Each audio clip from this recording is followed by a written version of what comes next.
imagine we're ready, gentlemen. We had a great conversation, at least a warm-up behind the scenes. I have to start off by, I'm a Texan, with a bit of honesty here. I wanted to bring out my tablet or my smartphone, for obvious reasons, to have my questions and the comments there. But I was afraid that my tablet would lock up in the presence of Bill Gates, and I don't think I could live past that.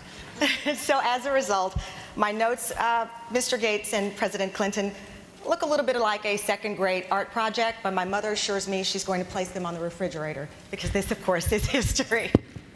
I want to start out with the conversation, picking up a bit on Juan's presentation. I was so struck by his comment that the fiscal debate is taking up all of the oxygen in the room.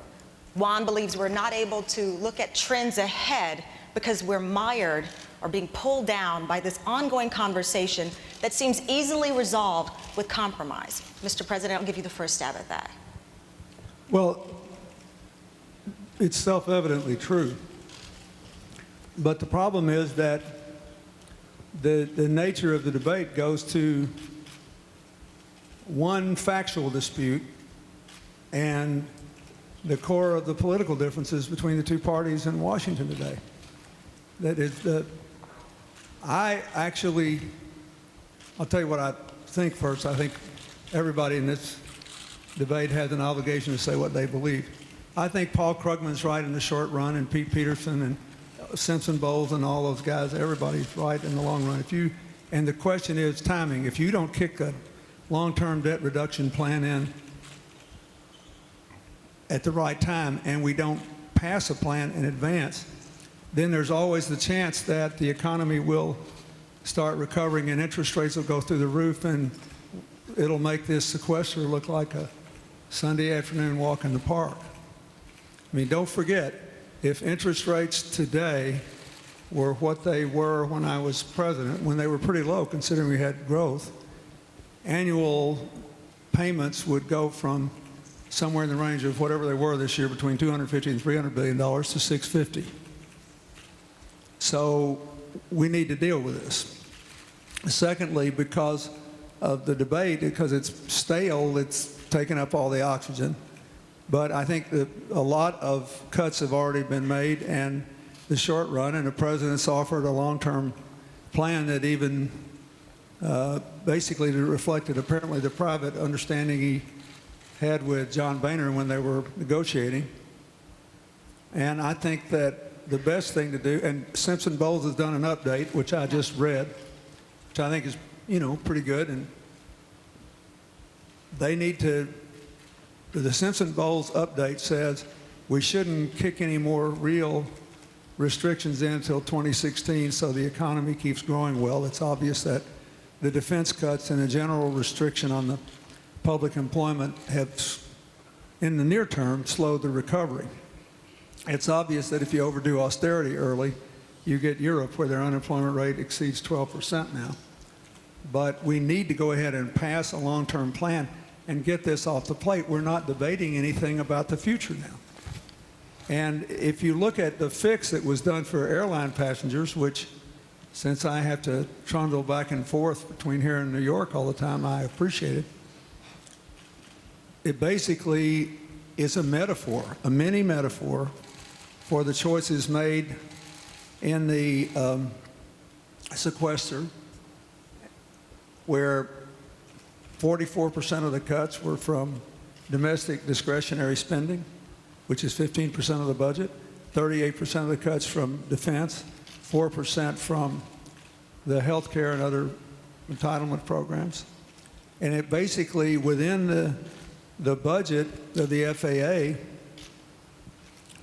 we're making it possible for all of us to fly with fewer delays and not investing in improving the infrastructure of regional airports. And that's basically the constant choice we keep making. If we just kick the can down the road, we choose the present over the future. That's what I think. So I agree with that. I think if we could get this agreement made, it would lift a huge burden, it would increase confidence, and they could actually go out and debate something that's worth debating. But if you try to do, which I support, tax reform and the whole thing, and you have to relitigate the whole debate about whether there will be any more revenues, I don't see how they're going to get an agreement, and we'll just keep spinning our wheels here.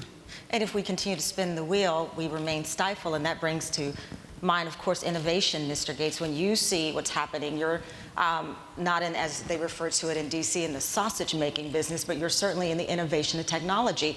And when it boils down to what we can afford, and we're so focused on these immediate concerns from the FAA to, if you will, the small pieces of the equation, how do we think big, and how do we invest big in America's future?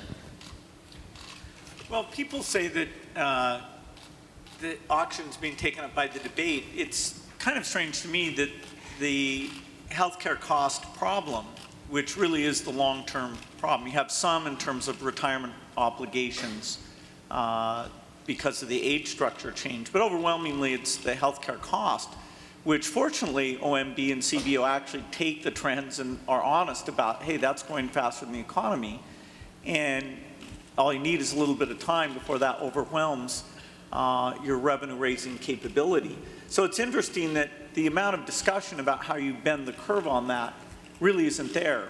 And in fact, it's not a partisan issue. You know, the partisan issue is, okay, given whatever the cost's going to be, should the government bear the cost? Should the individuals bear the cost? And that's fine, but it's definitely a zero-sum discussion of shifting it back and forth. The real question for our country is, do we stay so much more expensive and on a trend line to eat everything else up? And I'm very disappointed that the degree of conversation about how you take innovation, how you take measurement and use it to improve that system, it's really not taking place. I mean, you know, who's your favorite person in terms of this? Where's your favorite panel?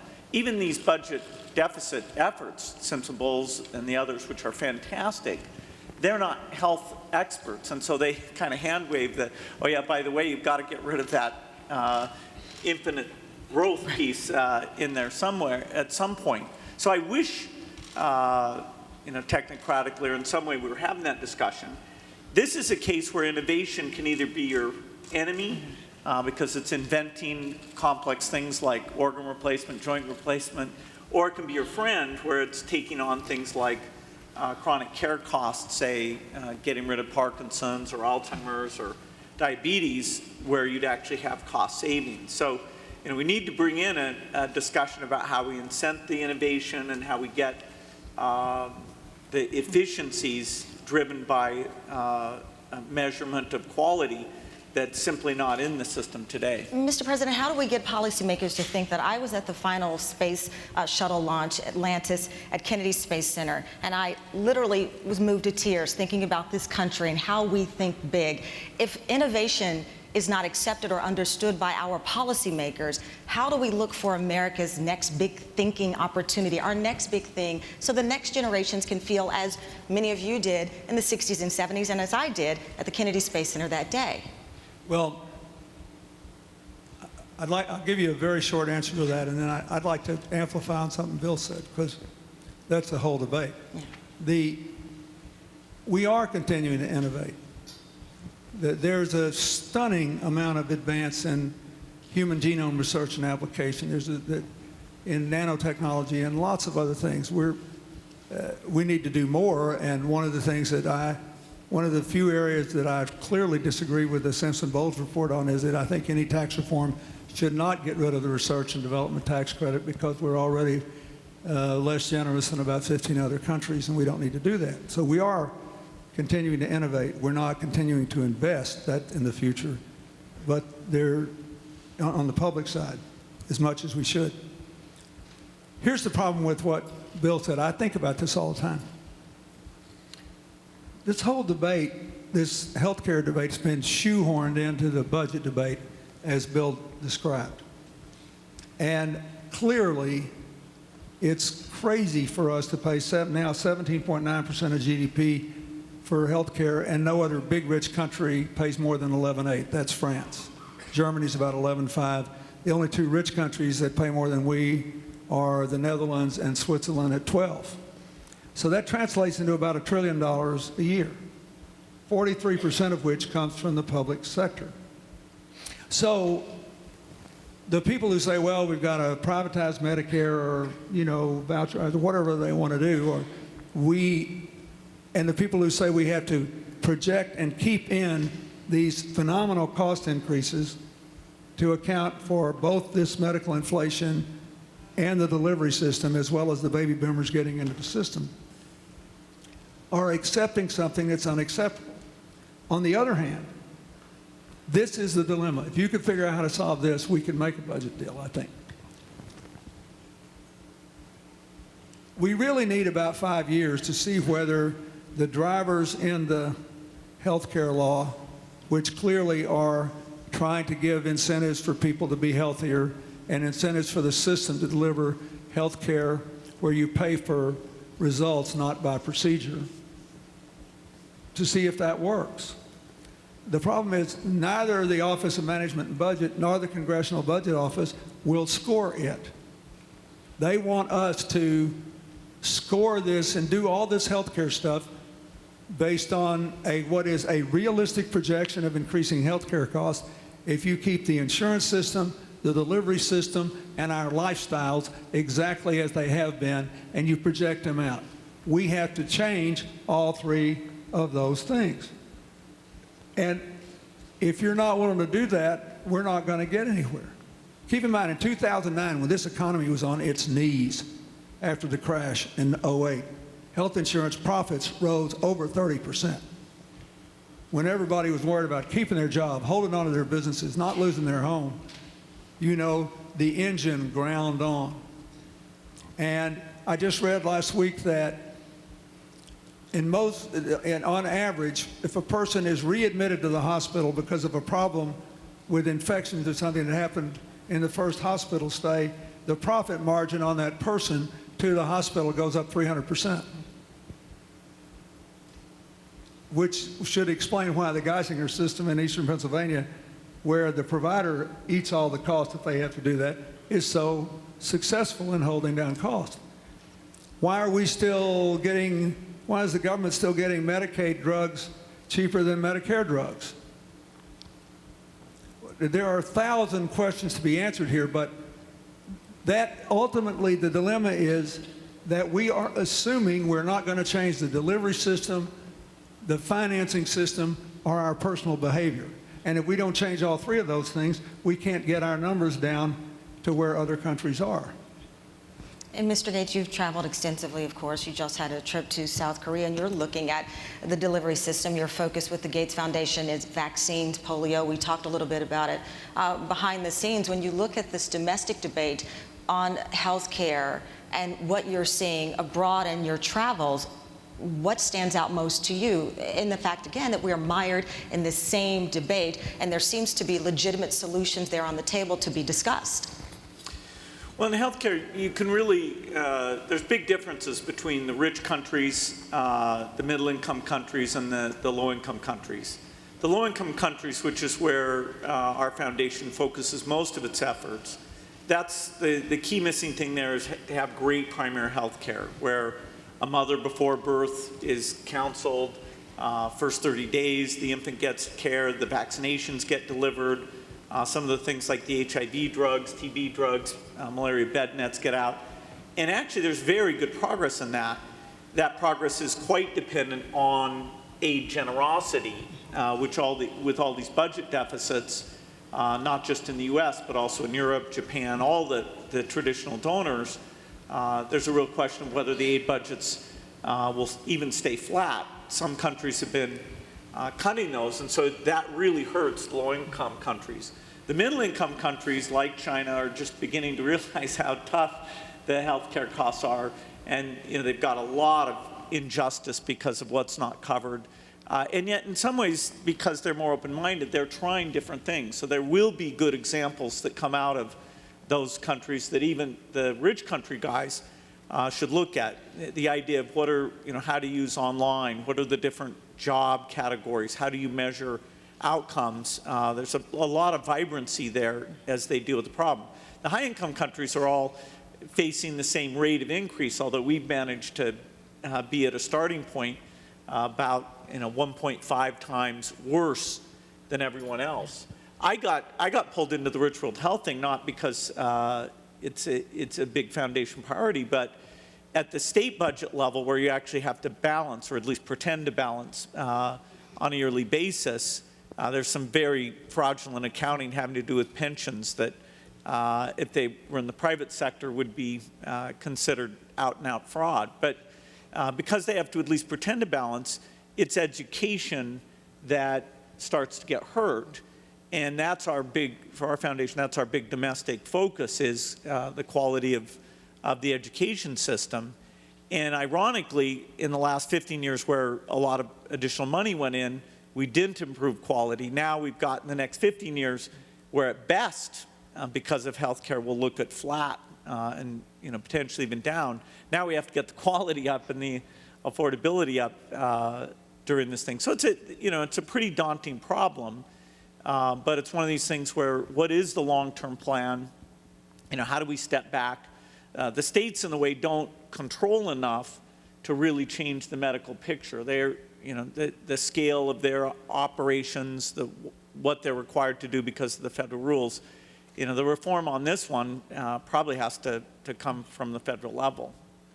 One of the things we're going to have to deal with, I agree with that, is that the price of health insurance is normally approved by state regulators. And they very often aren't even expert in it, and they approve these increases. Now, the current law says that for small funds, 80% of a person's premium has to go into health care, only 20% to profits and promotion. And for big insured groups, it's 85%. And that's supposed to be enforced at the national level. It has played a role in the fact that we've had inflation at 4% now for 2 years, for the first time in 50 years. But it's impossible to say what's going to happen when all these new people are insured, and everyone assumes that they will include people, they'll all be in small funds, so they'll be 80%, not 85%, and that a lot of them will be older or sicker, and therefore that the premiums will have to at least start out higher. And so there's a lot of talk about that now. But I'm agreeing with Bill. I think the national, we are the only country in the world, first of all, let's start with this, the only advanced country in the world with an expensive system that doesn't have a national health care budget. If we had a budget, we could do what the Republicans want. We could privatize it all. In the Netherlands, for example, 100% of the people have private health insurance. There's no Medicare, there's no Medicaid, there's no veterans health system, there's no nothing. Everybody buys health insurance, and then they get a subsidy according to their income. And it's all individually owned. But they have a health budget, which is why they're at 12 and we're at 17.9. And every time anybody talked about that in the past, I have the scars to prove it, they were accused of rationing health care, which of course we do every day in America. So You say that the healthcare debate is being shoehorned into the budget debate. One might also say that's happening as well with immigration reform. You recently said that you expect it to pass, but you also make the case that immigration reform, comprehensive immigration reform, will help improve the U.S. economy. You might also know that there was a report just out yesterday, Heritage Foundation says $6.3 trillion in new spending and entitlements, as well as social programs, will be sucked out of the American budget, if you will, if comprehensive immigration reform is passed. Obviously, your comment is that the U.S. economy will improve. But I disagree with that. I mean, for one thing, it shows only the downside in the worst case downside scenario with none of the upside for immigrants. Think of everybody who ever came to this country as an immigrant, started a company or took a good job and built a family and became middle-class taxpayers and sent their kids to college. I mean, it's one side of the ledger and the worst-case scenario on one side of the ledger. I'm for immigration reform because we need to stay younger than our competitors. We're younger than Japan. We're younger than Europe. Ireland's the only country in Europe with median age younger than America. And it continues to give us diversity and contacts from the rest of the world, and I'm for it. There is some dispute about something Bill knows a lot more than I do about, which is whether I've always favored increasing these H-1B visas and getting more skilled workers in here. And everybody in high-tech fields tells me we need more. And now there's a little debate about it. It's people claiming they just want to hire people from overseas because they work for less money. I think it's clear that if you get more talented people in this country and you make them feel welcome to stay and you let them start businesses and do all these things, it'll strengthen us. We can handle more people in America, and we can't afford to be in a world where we're old. You want to counter some of these budget problems, have more young workers and taxpayers relative to the number of people that are no longer working and spending your health care money, privately or publicly. Mr. Gates, a number of big names, as they say, in Silicon Valley, spending millions right now getting into the immigration debate, people who have been previously described as apolitical, if you will. Your name has been listed as someone involved in, you can tell me if this is truth or fact, I am the media, so sometimes we get it wrong. A lot of times we get it wrong. Shh. But the reality is that there's millions coming in to participate in this debate on immigration reform. How does that move us forward? Did President Clinton make the case that it's about recruiting the best and the brightest from other countries for engineering, science jobs, again, back to the innovation? Well, I think I'm glad to hear that I'm viewed as apolitical. No, no, seriously, it's not a positive label nowadays to be viewed as political. And I do think that, you know, thinking just about the technocratic facts of what's efficient, how things are measured, is in some ways the best contribution. Whether it's how to improve education or how to improve health care, how to make sure foreign aid is spent the right way. Yeah, I am one of the backers of activities around immigration. Immigration, it's always important to separate two pieces. One is the high skills piece, that is, of the people that we have come into the country, should some portion of that include the people who have computer science degrees, including people that we've given a subsidized education here in the United States. That is, if I'm a graduate student at UC Berkeley in computer science, I'm going to get a job for over $100,000 a year. The question is, should that job be in India and the other jobs created around the person there, or should it be in the United States? That's, you know, that person's going to get hired, I guarantee you, because we help provide them a great education. So the high skills piece, there's no doubt the economic benefits, you know, if you're careful about who's using it and how they're using it, which the compromise proposal has all of that.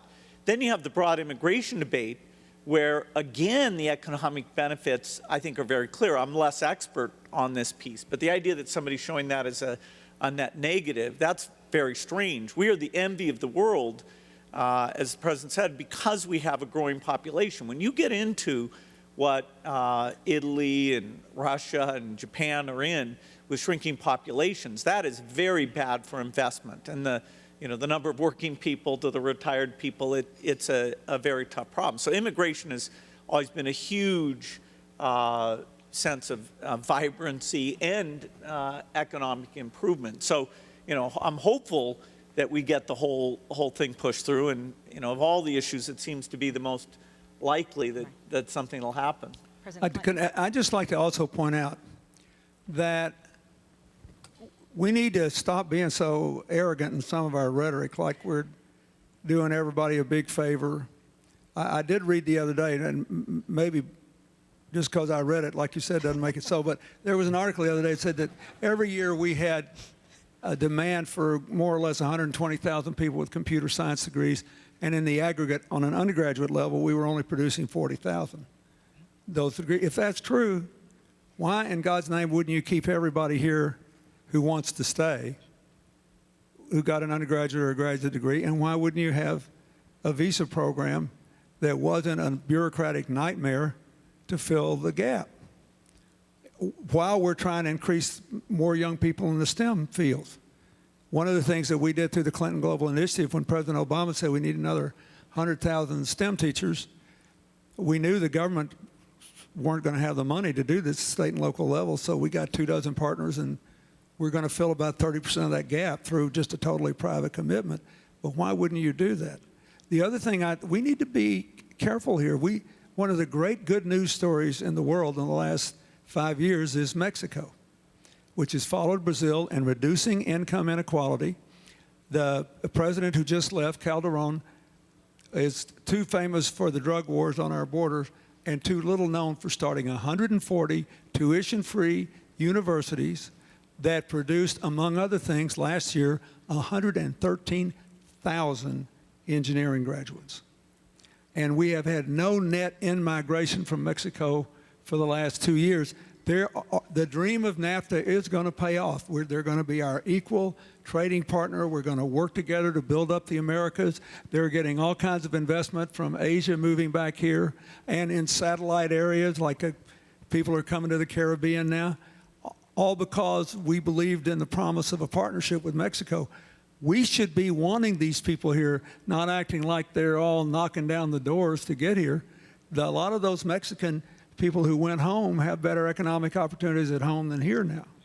This is good for us. We should do this because it is both morally right and smart economics. I want to switch to a Facebook question. People submitted questions to both of you. This first one, President Clinton, how does our current budget reflect our values and priorities? Where do we need to adjust? That's Terry Dungallen from Washington, D.C. Well, we need a long-term plan to balance the budget that doesn't have so much restriction for the next 2 years that it slows the economic growth more than austerity already has. We need to, I think, I don't have any idea whether in the current climate this is fixable, but what Bill said about health care is true. And just loading people out of the public system into the private system, which is already more expensive than publicly funded health care, is not the answer. If we could figure out some way to score for 5 years a number we were going to spend and give us the opportunity first, give us 5 years to try to reform the system, and failing that, go back to the old meat cleaver approach, I think that would be important. The fundamental problem for me is that the budget spends too much money on the present and too little investment in the future. And it's all the things that Bill has found out and the great work the Gates Foundation's done on what works on education. And it's all this investment stuff. I spent $3 billion of your money to sequence the human genome. Now they're saving lives of children at the St. Jude's Hospital in Memphis for $5,000 a map. And it'll soon be $500. We spent, and by the way, we had bipartisan agreement to do that. We spent $500 million of your money to do the first federally funded research into nanotechnology. Now it's a whole new section of the economy. We have to keep spending money on the future, which includes also things that are more expensive, like modernizing the infrastructure. And I want to talk about education and infrastructure, but I want to follow up, President Clinton. The Democratic National Convention, you famously said it is arithmetic, and that resonated with a lot of people. You talked about the president's plan. You said he's offered a reasonable plan, $4 trillion in debt reduction over a decade, with $2.5 trillion coming from for every $2.5 trillion in spending cuts. He raises $1 in new revenues. And you go on to talk about tightening controls on future spending. But here we are again, going back to Juan's remarks just a short time ago, of the oxygen, if you will, being taken out of the room, and we are back to the initial start of this conversation of how do we move it forward with specifics? I don't know, because I think all the president can do is make his proposals and keep playing golf with Republicans. I mean, in other words, I'm not making fun of him. I think it's a good thing he did. In other words, you just have to keep trying to work on it, because the truth is that in the current climate, it's not possible to make the kind of individual agreements to put, for the president the White House can't give things out the way they used to. Both these guys, their most important thing is never to raise taxes. And so they say, we already raised taxes, we're never going to do that again, and even in tax reform.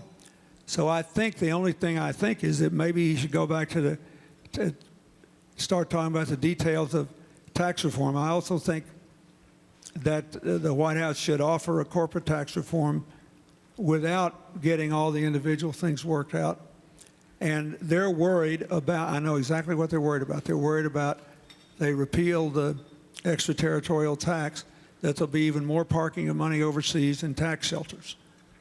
But there's a great deal, I think Bill would say this, there's a great deal of difference in the business operations that Microsoft might have in China or Indonesia or Europe or anywhere, and some transaction that is made to look like it occurred in the Cayman Islands when we all know good and well it didn't, except for tax purposes. So I think there are ways to sort through that, and I still wish they'd find some pieces of this puzzle they could do, like the tax reform piece.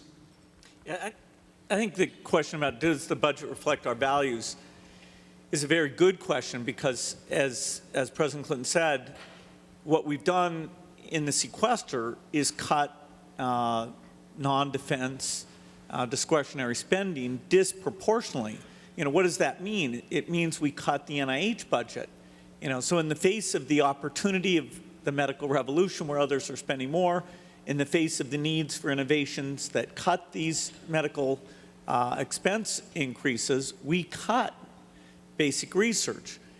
We cut the aid budget, where over the last decade, we have been exemplary in spending it better and making sure things like HIV medicines, that the U.S. took the lead in getting those things out there. And so unlike foreign aid, 20 years ago that was more about who are our Cold War friends, now it's about real human values. And so certainly the sequester, I don't think reflects our values. And there really will have to be a discussion about funding the future, how much of a priority that is. Because even before the sequester, under the Budget Control Act, the Congress had said, okay, the non-discretionary is going to come down quite a bit.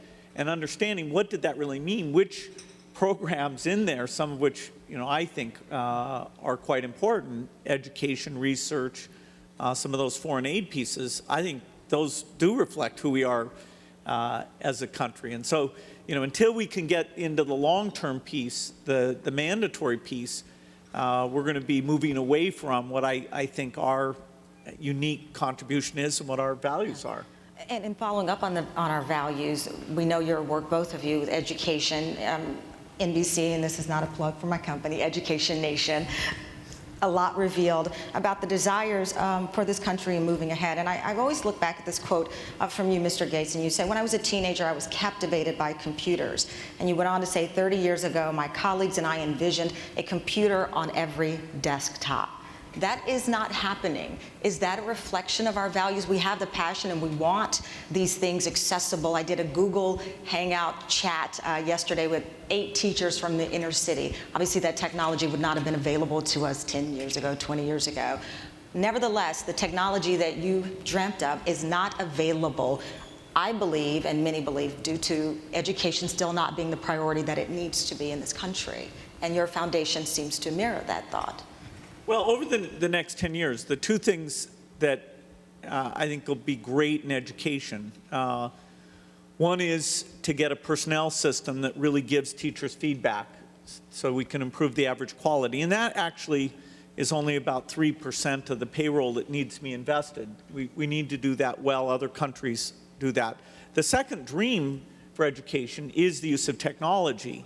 And although we're at a fairly early stage, as you get rid of textbooks, as you get tablet PC type devices out there, as you get the best teachers online, as you get personalized learning, there's a lot of excitement that's shaping that in the right way. And we need to make sure it works for low income, middle income, and all different types of students.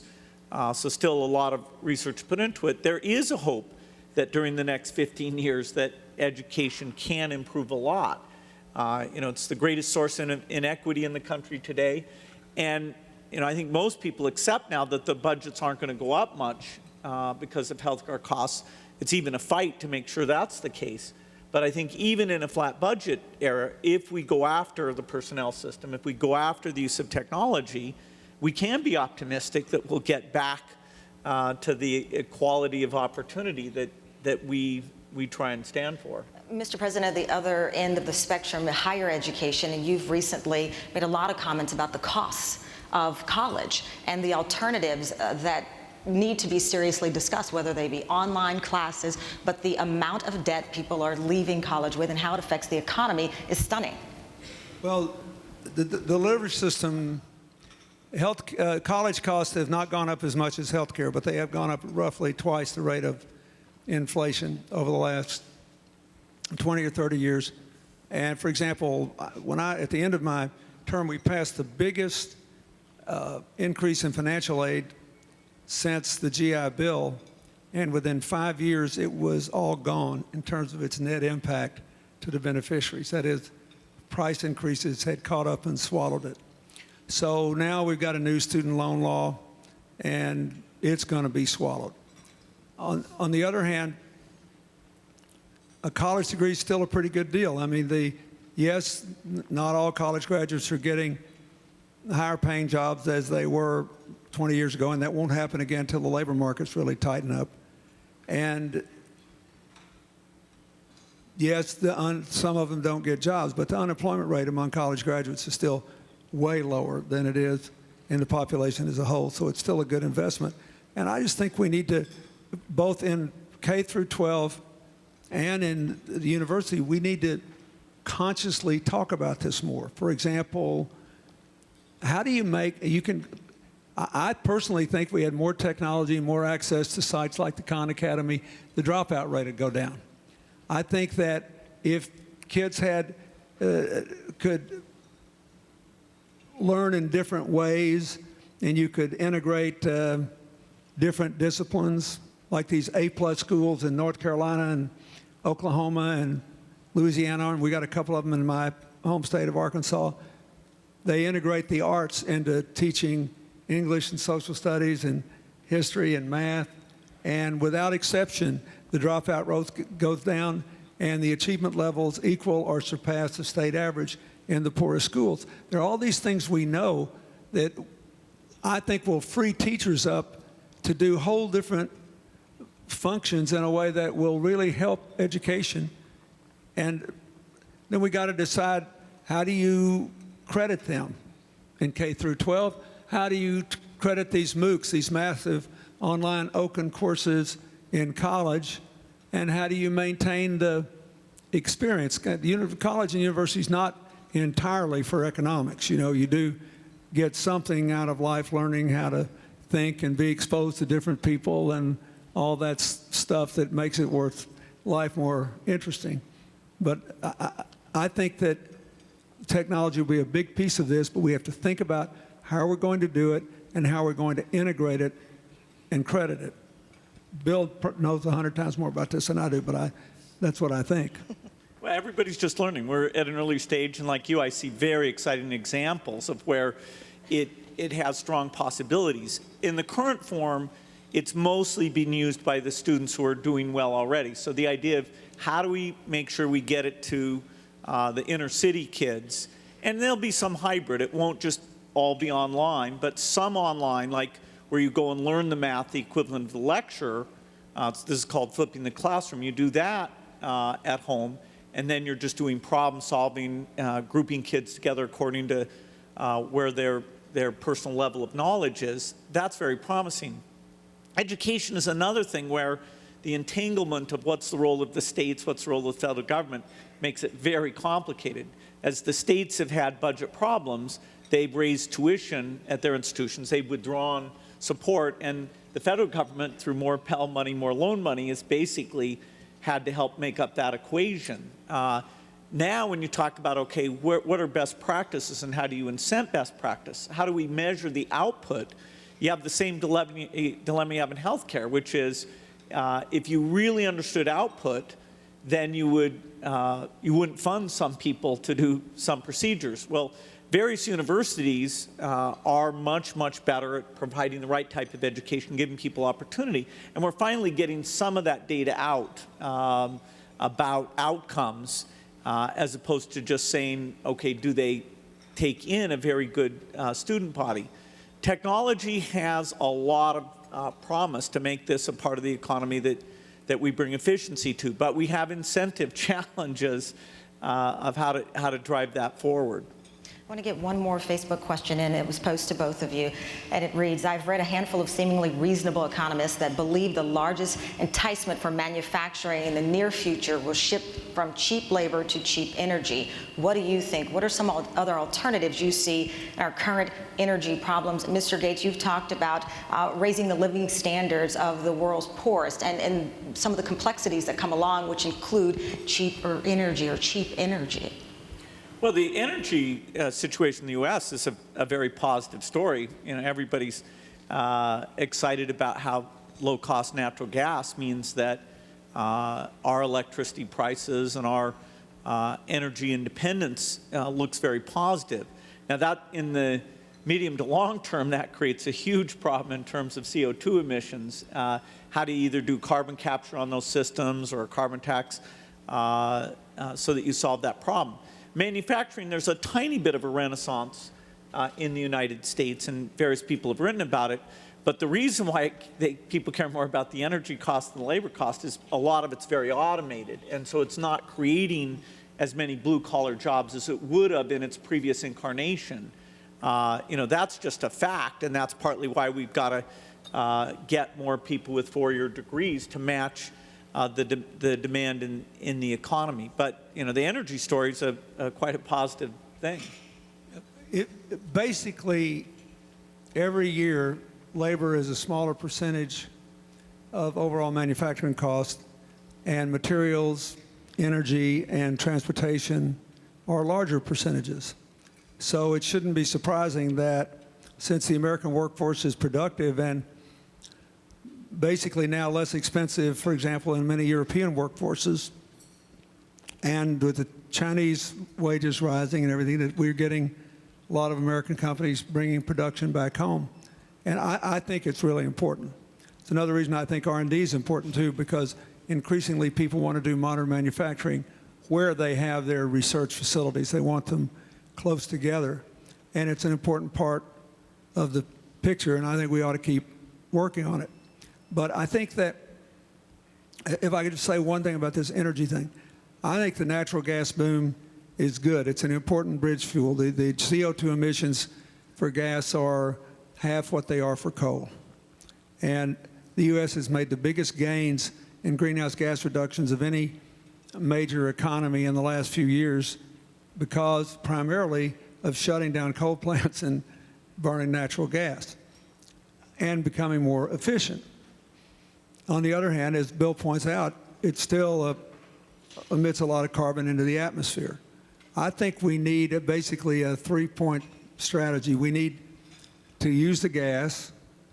We need to act. We still don't have a program that is comprehensive enough to suit me, that recognizes the study that was done year before last saying that we could buy ourselves 20 more years in slowing down climate change if we got rid of the more rapidly dispersing greenhouse gases in an aggressive way.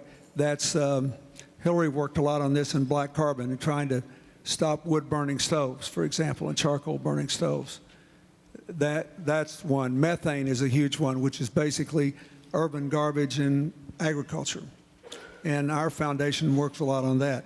And then the best news that I've seen is the Chinese agreement recently to phase out hydrofluorocarbons, which are basically in room air conditioning units, according to the Montreal Protocol, and they can save a huge amount, something like 8 billion tons of CO2, the equivalent of 2 years of Europe's emission over the next 17 years. If we concentrated on those and then didn't give up on solar and wind where the price is dropping and used our aid programs to put solar and wind where it is now economical with no subsidies, it would make a big difference. I've been arguing that the U.S. should basically make the entire Caribbean energy independent with clean energy because they have the highest electric rates in the world. So all clean energy technologies are economical there today without subsidy. It would be good for the economy, be good for theirs and ours, and it would make a huge statement. So that's what I think should be done. But I think this gas thing's brought us some time and is bringing us some wealth, and we ought to make best use of it. But if we go to sleep and pretend like climate change is not happening, that's not the best use of it. Well, we have about 25 more seconds to go. We've covered a wide range of things. There's an elephant in the room that I've got to address here, just quickly, so indulge me.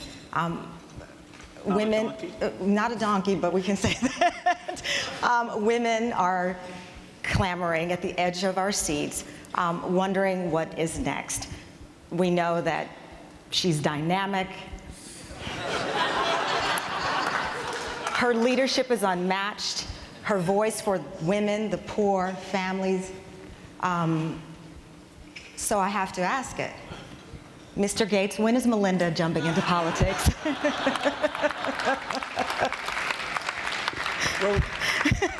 I'm for her. We're both very lucky to have amazing wives who keep us on track and do amazing work in their own right. President? And I don't think Melinda's going to run for president. She hasn't mentioned it to me. I pivot to you, Mr. President. Hillary hadn't mentioned it to me either. Look, I don't know what's going to happen, but I know this. That is the worst expenditure of our time. You know, she's taking a role in the foundation. She's writing books. She's having a little fun being a private citizen for the first time in 20 years. And she's, you know, that's fine. But we need to be worried about the work at hand. All of us do.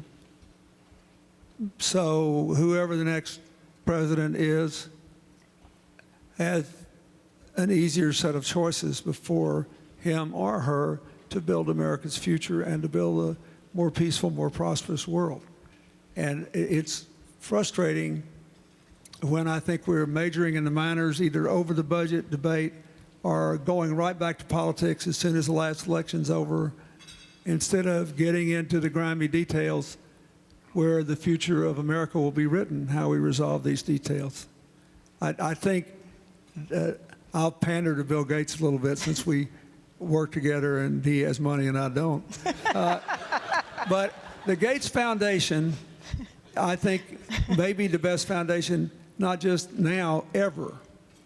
And part of it is they worry about big things with clarity, but they also get into the grimy details. This stuff has to work. All that really matters in the end is whether what you do turns your good intentions into real changes. And it obscures our capacity to do that and plays to our national tendency to attention deficit disorder when it comes to politics and public problems if we get off on politics too early and forget about the details. Well, certainly we hope we stay in the future business and stay focused on innovation, and the topics that we discussed today will be followed out through the day, and the bright and bold ideas that we know are in this country can certainly be shined upon. Thank you both for your time. Thank you very much. Thank you, everyone.